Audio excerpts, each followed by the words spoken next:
বাংলাদেশের সাম্প্রতিক পরিস্থিতি এক ভয়াবহ প্রশ্ন সামনে এনেছে।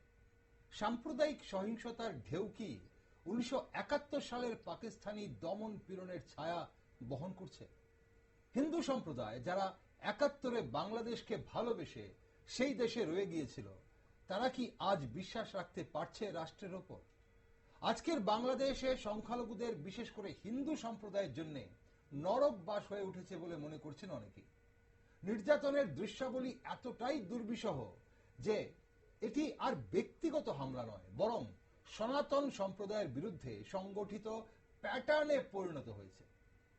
বাংলাদেশ হিন্দু বৌদ্ধ খ্রিস্টান ঐক্য পরিষদের তথ্য অনুসারে 2024 সালের আগস্ট থেকে 25 জুন পর্যন্ত 2442টি সন্ত্রাসী ঘটনা সংঘটিত হয়েছে, যার মধ্যে 23 জন হিন্দুকে হত্যা করা হয়েছে, 152টি মন্দির ভাঙচুর করা হয়েছে, বহু মা বোনেদের সম্ভ্রম লুট করা হয়েছে, হিন্দুদের বাড়ি ও প্রতিষ্ঠানে হামলা এবং জমি দখল করা হয়েছে।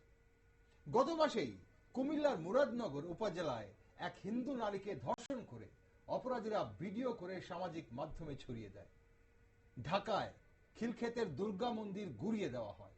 তাছাড়া সিরাজগঞ্জে রবীন্দ্রনাথ ঠাকুরের পৈতৃক বাড়িতেও হামলা করা হয়।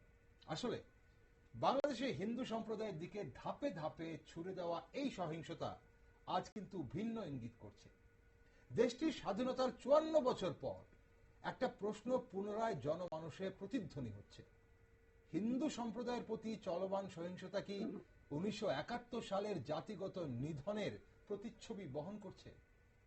সাম্প্রতিক সময়ে বিভিন্ন সন্ত্রাসী কর্মকাণ্ড যেভাবে সংঘটিত হচ্ছে, তা ইতিহাসের এক অন্ধকার সময়কে ফিরিয়ে আনার প্রয়াস নয় কি? 71 সালে যেমন হিন্দু সম্প্রদায় দেশদ্রোহী বা ভারতের দোসর তকমা পেয়েছিল, আজও অনেক ক্ষেত্রে সেই প্রচ্ছন্ন দৃষ্টিভঙ্গির বহিঃপ্রকাশ দেখা যাচ্ছে। তাই প্রশ্ন উঠছে, একটি স্বাধীন দেশের সংখ্যালঘুরা কি এখনো আত্মপরিচয় ও নিরাপত্তার জন্য লড়াই করবে?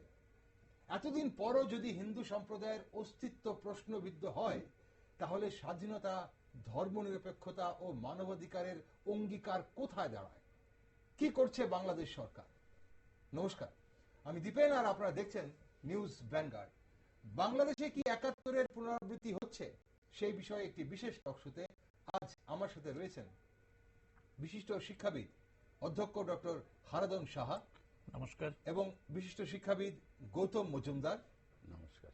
এছাড়া আমাদের সাথে ভার্চুয়ালি জুড়ে গেছেন চট্টগ্রাম বিশ্ববিদ্যালয়ের সহকারী অধ্যাপক ডক্টর কুশল বরণ চক্রবর্তী। আপনাদের কুশল বরণ চক্রবর্তী সম্পর্কে জানিয়ে রাখি, উনি এমন একজন শিক্ষাবিদ যার উপর গত 4 জুলাই সংঘবদ্ধ মব ক্রাইম সংগঠিত হয় চট্টগ্রাম বিশ্ববিদ্যালয় চত্বরে। ডক্টর চক্রবর্তী, আপনাকে স্বাগত আমাদের অনুষ্ঠানে। ডক্টর চক্রবর্তী, প্রথমেই আপনার কাছে একটু জানতে চাইবো যে গত 4 জুলাই চট্টগ্রাম বিশ্ববিদ্যালয়ে আপনার উপর সংঘবদ্ধ যে মব ক্রাইম, সেটা কেন করা হয় বলে আপনি মনে করেন, আর কারা করেন এবং কি উদ্দেশ্য নিয়ে? আচ্ছা, কেন করা হয় সেটা তো আপনারা আমার বিভিন্ন ভিডিওতে দেখেছেন এবং জানতে পেরেছেন, এবং কেন করা হয় সেটা তারা জানেন। মূলত আসলে কিছু ছাত্র নামধারী ডানপন্থী রাজনৈতিক কর্মীরা এবং যারা সংখ্যালঘু বিরোধী, হিন্দু বিরোধী, মূলত তারাই তাদের সাংগঠনিক এজেন্ডা বাস্তবায়নের জন্যই এই কাজগুলো তারা করেছে। তারা কোনো ছাত্র না, আমি তাদের ছাত্র বলতে রাজি না, কারণ উপাচার্যের রুমে তারা যে অসভ্যতা অভব্যতা করেছে, আমার মনে হয় না এই পুরো বাংলাদেশের ইতিহাসে কোনো বিশ্ববিদ্যালয়ের উপাচার্যের রুমে এতটা অসভ্যতা অভব্যতা হয়েছে বাংলাদেশের ইতিহাসে। তা আমি এই কারণে তাদের ছাত্র বলতে রাজি না। তারা রাজনৈতিক কর্মী, তাদের ঊর্ধ্বতন কর্তৃপক্ষের মূলত নির্দেশেই তারা তাদের রাজনৈতিক এজেন্ডাগুলো বাস্তবায়ন করতে এসেছে, এবং আমার উপর তাদের, কারণ আমি এই সংখ্যালঘু বিভিন্ন বিষয় নিয়ে সোচ্চার আমি এবং এই যে 8 দফা আন্দোলন সহ এই গত সরকার পরিবর্তন পরবর্তী আন্দোলন এবং গত সরকারের আমলেও সর্বদা যখনই যেখানে এমনকি রক্তাক্ত শারদ বলেন বা নাসিরনগরে বলেন, রংপুরে গঙ্গাচড়া বলেন, পাবনার সাথিয়া বলেন, খুলনা শিয়ালিতে বলেন, যেখানে হিন্দুদের উপর এই আক্রমণগুলো হয়েছে, আমরা সবকিছু নিয়ে সোচ্চার হয়েছি, কথা বলছি। তো আমরা যেহেতু কথা বলি, তো এরা তো কথা বলা মানুষ পছন্দ করে না। এরা চায় যে এরা অত্যাচার করবে, হিন্দুরা চুপি চুপি তাদের জগা জমি ফেলে রেখে ভারতে চলে যাবে, এটা তারা চায়। কিন্তু কথা বললেই তাদের সমস্যা। তো এই কারণে আমি যেহেতু কথা বলি, প্রতিবাদ করি, সোচ্চার করি, আমার প্রতি তো এদের একটা সহজাত স্বাভাবিক ক্ষোভ থাকবে, এটাই স্বাভাবিক। এবং আমাকে ট্যাগিং দিবেই। দেখবেন যে ভারতের দালাল, আরএসএস এর দালাল, বিভিন্ন রকমের তাদের ট্যাগিং। যেমন আমি ভারতে পড়াশোনা করেছি, 5 বছর ছিলাম, সেখানে অনেক মানুষের সাথে আমাদের দেখা হয়েছে, কথা হয়েছে, ছবি তোলা হয়েছে। আমরা আমাদের মানে সেখানে সেই ছবিগুলোকে নিয়ে তারা বিভিন্ন রকমের ট্যাগিং, সে ভারতের দালাল, এগুলো আপনারা দেখবেন ওদের নিউজ গুলো, জাতীয় কিছু নিউজও করেছে। তাহলে আপনি কল্পনা করুন তাদের মানসিকতা গুলো কি টাইপের, যে একটা নিউজ একটা ব্যক্তির উপর করে দিচ্ছে, সেই ব্যক্তিকে পর্যন্ত তার ইন্টারভিউ পর্যন্ত নিচ্ছে না, তার কথা শুনছে না, তারা তাদের মতন করে মন করা। অথচ বাংলাদেশের মুসলিম রাজনীতিকরা, মুসলিম মৌলবী সম্প্রদায় কিন্তু পৃথিবীর এতগুলো মুসলিম দেশ, সেখানে প্রায় 60টির কাছাকাছি মুসলিম দেশে, বিভিন্ন দেশে তারা সরকার প্রধান বলেন, মন্ত্রী, এমপি, রাজনীতিবিদদের সাথে ছবি তুলে যায়, দেখা করে, সেখানে সমস্যা নেই। মানে একজন হিন্দু আরেকজন হিন্দু রাজনীতিবিদদের সাথে দেখা করতে পারবে না। এই যে একটা মানসিকতা, আপনি দেখুন যে আমি ত্রিপুরায় পড়াশোনা করছি, সেই সূর্যমণি নগর, সেখানে এমএলএ রামপ্রসাদ পাল দাদা, সেই রামপ্রসাদ পাল দাদা ওই এলাকারই এমএলএ, আমি ওখানে 5 বছর পড়াশোনা করছি, তার সাথে আমার পরিচয় হবে, স্বাভাবিক একটা বিষয়।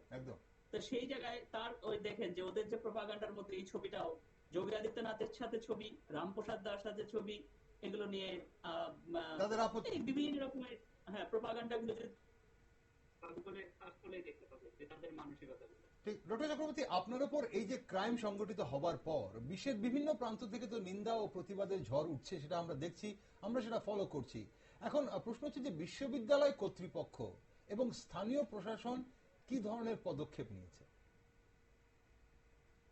আচ্ছা দেখুন, আমি আজকে, এটা তো 4 তারিখের ঘটনা, 4 তারিখ থেকে আজকে পর্যন্ত অনেক সময়, কিন্তু এখনো পর্যন্ত আমি যেমন ছুটিতে, এরপর আমি এরপর থেকে ছুটি, আচ্ছা, বিশ্ববিদ্যালয়ের প্রশাসন কিন্তু আমার সাথে কিন্তু এরপর থেকে যোগাযোগ করেনি। আচ্ছা, ওকে, আমার কথা একটু আটকে যাচ্ছে, আপনার নেটওয়ার্কের সমস্যা হচ্ছে মনে হচ্ছে। হ্যাঁ বলুন, বিশ্ববিদ্যালয় কর্তৃপক্ষ আপনার সঙ্গে যোগাযোগ করেনি বলে আমরা জানতে পারলাম, তারপর? ওকে, হ্যাঁ, তারপর আমার বোধহয় একটু কারিগরি ত্রুটি হচ্ছে, এই মুহূর্তে শোনা যাচ্ছে। হ্যাঁ বলুন, শোনা যাচ্ছে, বলুন বলুন। আচ্ছা, আমি বলি, বিশ্ববিদ্যালয়ের প্রশাসন এখনো পর্যন্ত আসলে আমার সাথে যোগাযোগ করেনি বা জানতে চায়নি। আমি একটি মূলত আমি নিরাপত্তা চাই একটি চিঠি গত বৃহস্পতিবার করেছি, যে আমি আমার নিরাপত্তা চাই, আমি সার্বিকভাবে এই বিষয়ে।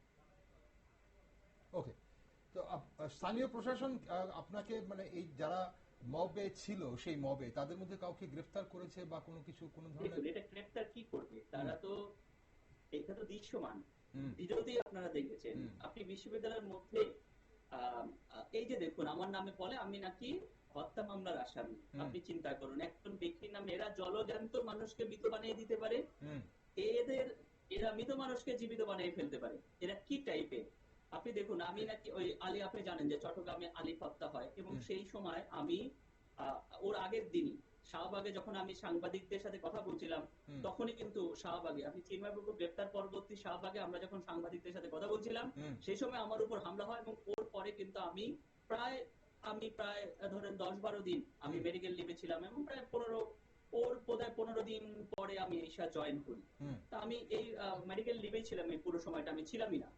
তো এইখানে আলী হত্যা যে চট্টগ্রামে হয়েছে, সেটা বলে যে আমি নাকি ওটার আসামি, অথচ ওই নামে তারা বলছে একটা মামলা, যে এনামুলের একটা মামলা, হেফাজত কর্মী, কিন্তু এনামুলের মামলার আমি নাকি 20 নম্বর আসামি। আমি ওখানে কোনো আলী হত্যার কোনো বিষয় নাই, অর্থাৎ বলছে এনামুলের মামলা, আর আবার বলছে মানে আলী হত্যা, অর্থাৎ নিজেরাই ঠিক নাই, মানে তারা যে বলতে, তাদের কথা কোনো ঠিক নেই, মানে কিভাবে একজনকে ফাঁসানোর জন্য কত রকম ভাবে তারা মিথ্যা প্রপাগান্ডা করতে পারে, এবং এই মামলাগুলো যে হিন্দু সম্প্রদায়ের উপর কত মিথ্যাটার বাস্তব উদাহরণ হলো এদের এই সমস্ত।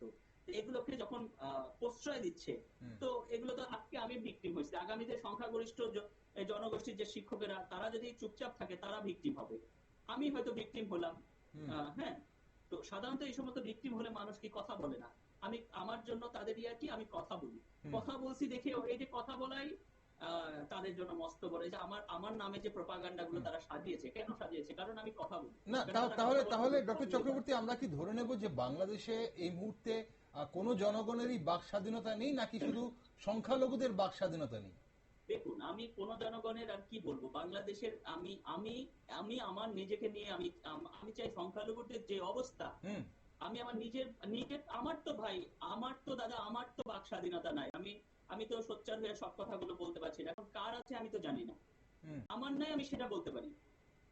তাহলে তাহলে এখন তো বলা হচ্ছে যে এই মুহূর্তে বাংলাদেশের যে বর্তমান পরিস্থিতি, সাম্প্রদায়িক সহিংসতার ঢেউ 1971 সালের পাকিস্তানের দমন পীড়নের ছায়া বহন করছে।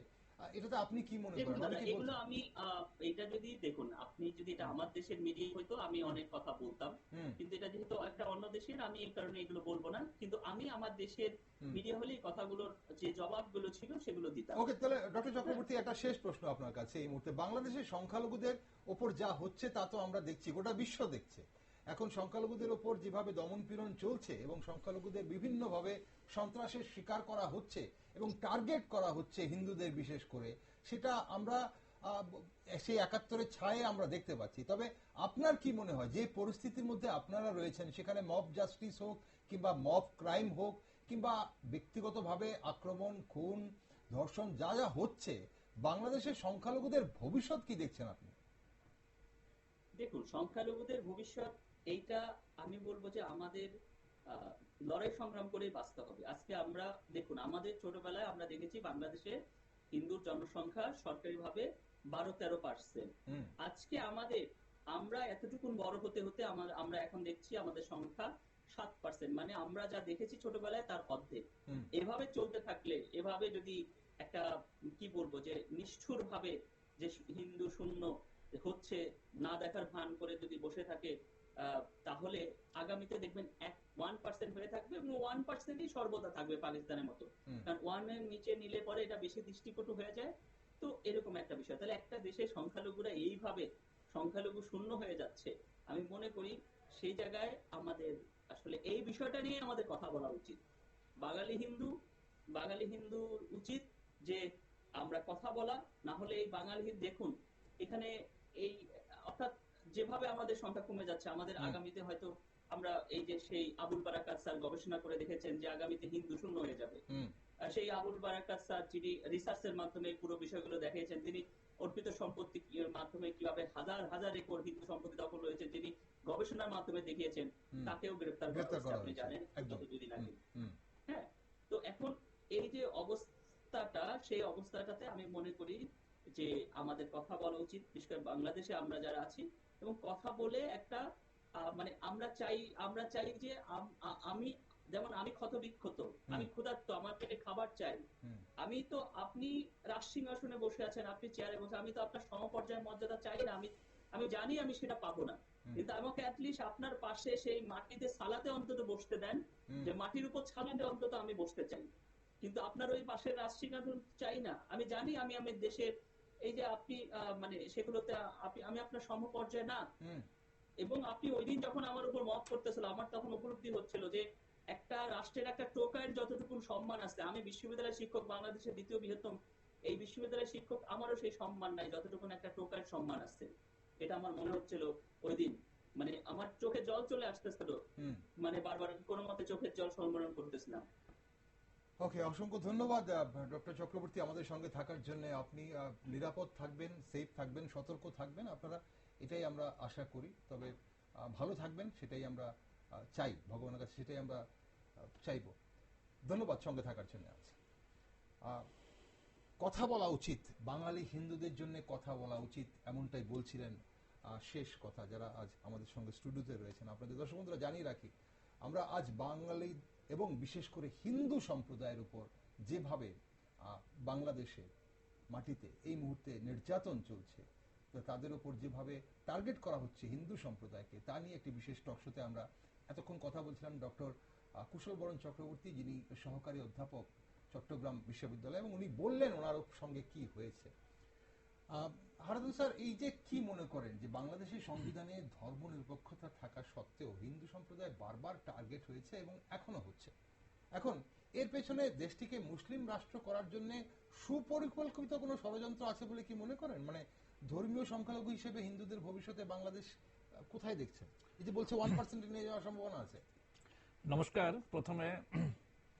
আমি প্রথমে ধন্যবাদ জানাবো এবং কৃতজ্ঞতা জানাবো অধ্যাপক ডক্টর কুশল বরণ চক্রবর্তী, চট্টগ্রাম বিশ্ববিদ্যালয়ের সহকারী অধ্যাপককে। কেননা এরকম একটা প্রতিকূল পরিস্থিতির মধ্যে দাঁড়িয়ে উনি যেভাবে বিশেষ করে বাঙালির যে নিজস্ব সত্তা বৈশিষ্ট্য সেটা এখনো উনি কিন্তু প্রকাশ করে চলেছেন, একদম যেটা বাঙালির চিরদিনের এই ঐতিহ্য এবং চিরদিনের এই বৈশিষ্ট্য আমরা জানি। কেননা ওনারা কথা বলেন, যেখানে যেটা দরকার সেটাই প্রতিবাদ করেন, প্রতিরোধ করেন, এবং এই কাজগুলি কিন্তু ওনারা দেরি হলেও শুরু করে চলেছেন। এবং ওই জন্য ওনাকে আমি ধন্যবাদ জানাচ্ছি। ঠিক জীবনের পরবা না করে কিন্তু উনি বলছিলেন যে কিন্তু ওনার যখনই হিন্দুদের উপর আক্রমণ হয় ওনারা কথা বলেন, তার জন্য ওনারা কিন্তু এই মুহূর্তে টার্গেট। এবং আরেকটা বিষয় ওনার আলোচনা থেকে আমরা দেখলাম যে বাংলাদেশে আইনের শাসন বলতে কোনো কিছু নেই। একদম একদম। নাম্বার 2, যে জিনিসটা ওনার কথা থেকে আমরা বুঝতে পারলাম যে বাংলাদেশের সংখ্যালঘিষ্ঠ জনগণের, বিশেষ করে বাঙালি হিন্দুদের, তাদের বাক স্বাধীনতা নেই। এবং যে কোনো কারণ দেখিয়ে ওনাদেরকে মানে কিভাবে সেই ভাষাটাকে বা বাক স্বাধীনতাটাকে বন্ধ করে দেওয়া যায় তার জন্য কিন্তু একটা পরিকল্পিত ষড়যন্ত্র সেখানে চলছে। এবং এই ষড়যন্ত্রটা যদি আমরা দেখি, এটা কিন্তু এই যে এখন শুরু হয়েছে তা নয়, বা বৈষম্য বিরোধী আন্দোলনের পর থেকে শুরু হচ্ছে তা নয়, কিন্তু সেটা বাংলাদেশের জন্মের আগে, একদম জন্মের আগে থেকে।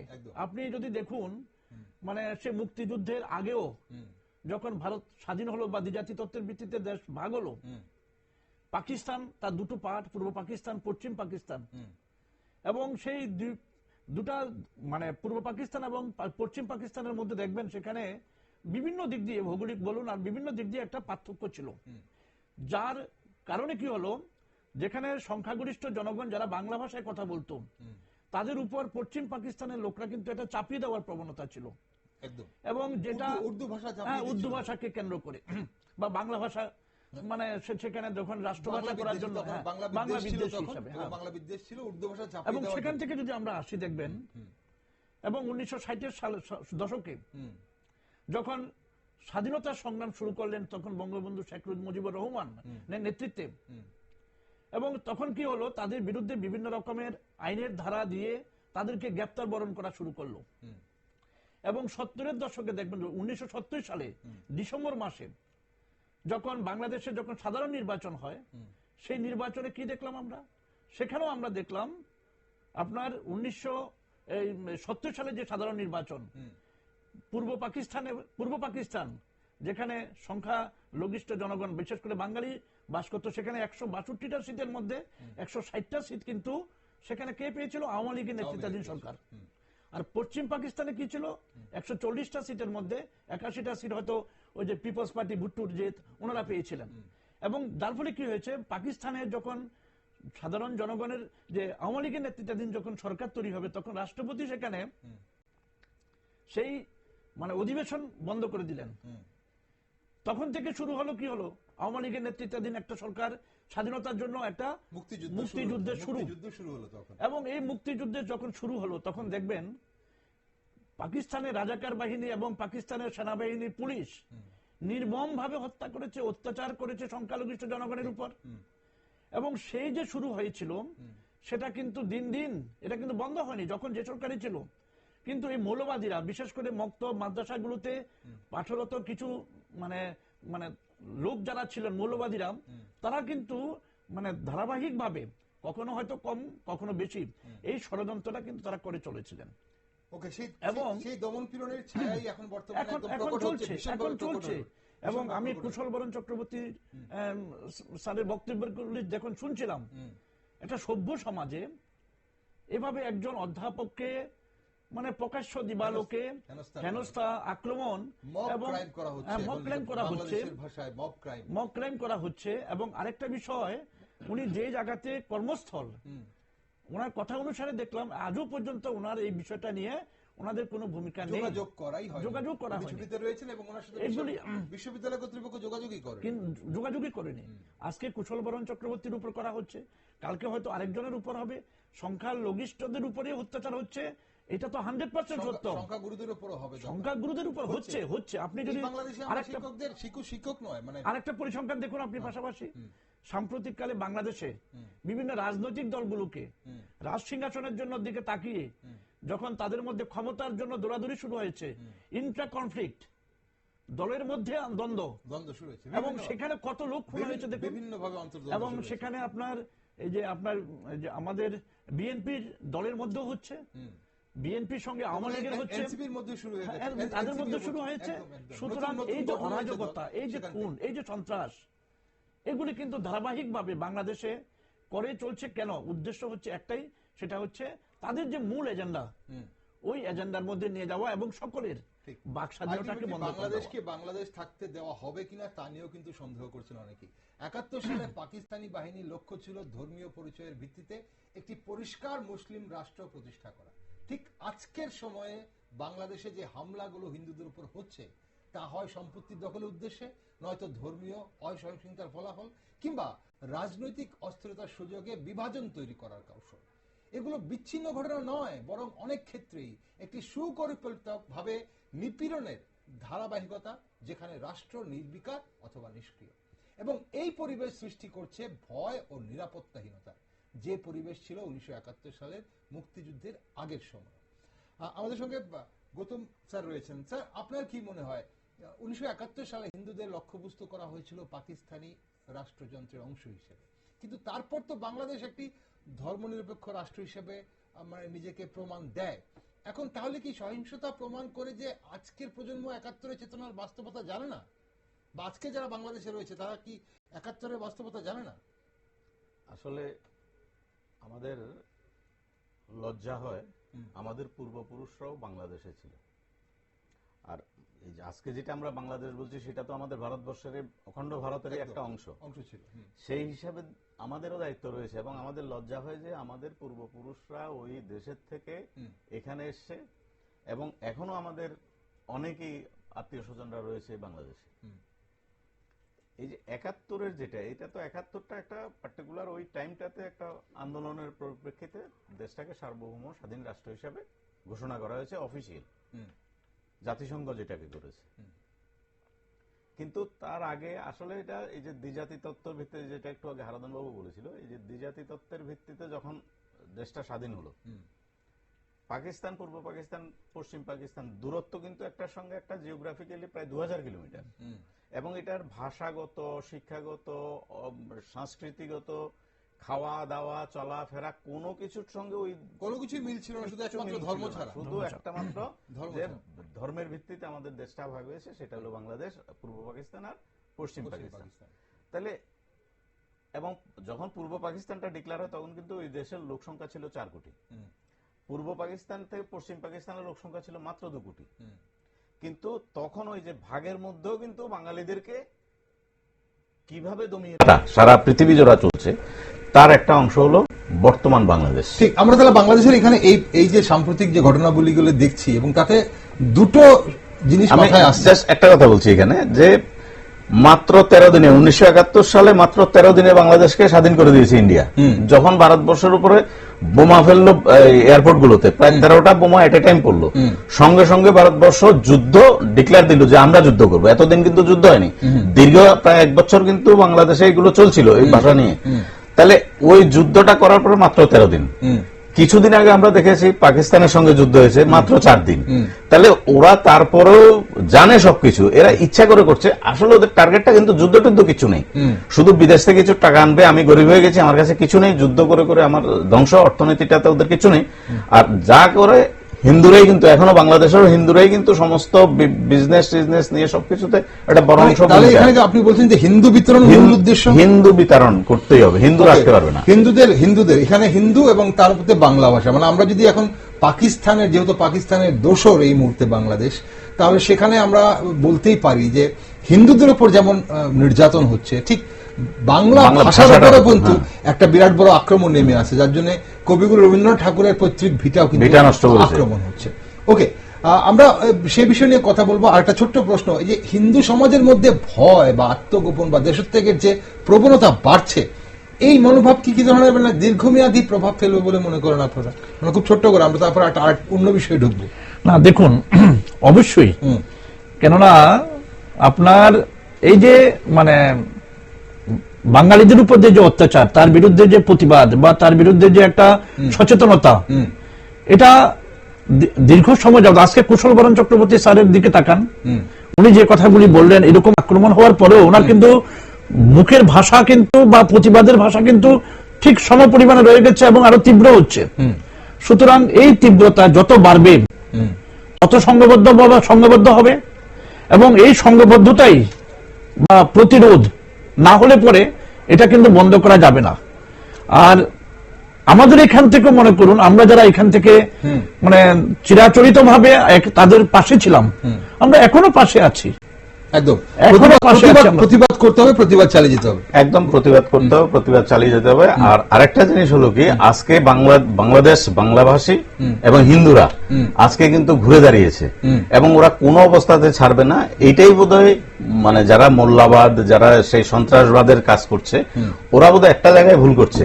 আজকের দশকে এসে, এই আধুনিক যুগে এসে একটা জায়গায় ভুল করছে, যে বাঙালির জায়গাতে এখন ওরা হাত দিয়েছে এবং হিন্দুদের উপর হাত দিয়েছে।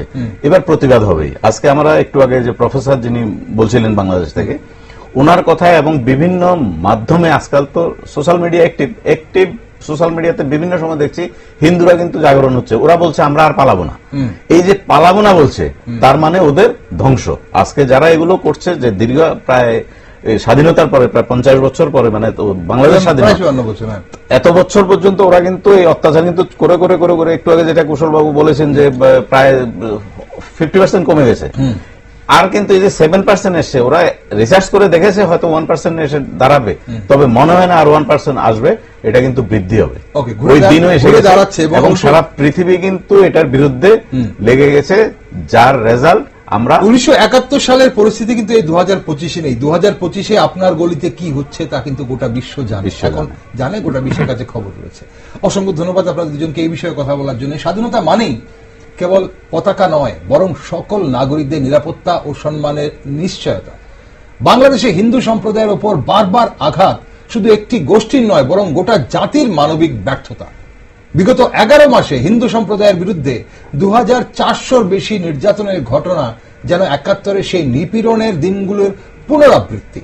পার্থক্য কি জানেন? সেই সময় শত্রু ছিল পাকিস্তানি বাহিনী, আর এখন শত্রু যেন রাষ্ট্রীয় নীরবতা, বিচারহীনতা এবং সংখ্যাগরিষ্ঠের উগ্র ধর্মীয় মনোভাব। সরকারের নির্লিপ্ত অবস্থান, প্রশাসনিক নিষ্ক্রিয়তা ও সামাজিক সহিংসতার ঘাটতি পরিস্থিতিকে আরো জটিল করে তুলছে। আমরা চাই বাংলাদেশ হোক সকল ধর্ম, জাতি ও পরিচয়ের জন্য নিরাপদ, ন্যায্য ও মর্যাদাপূর্ণ একটি রাষ্ট্র। আর এর জন্য বর্তমানে আরো কঠোরভাবে আন্তর্জাতিক নজরদারি প্রয়োজন বলে মনে করছেন অনেকে। আগামী দিনে পরিস্থিতি কেমন হয় সেদিকে নজর রাখছি আমরা। আর আরো একটি বিষয় নিয়ে আমরা আলোচনা জারি রাখবো, কিন্তু এই মুহূর্তে নিচ্ছি ছোট্ট একটি বিরতি। আপনার সঙ্গে থাকুন।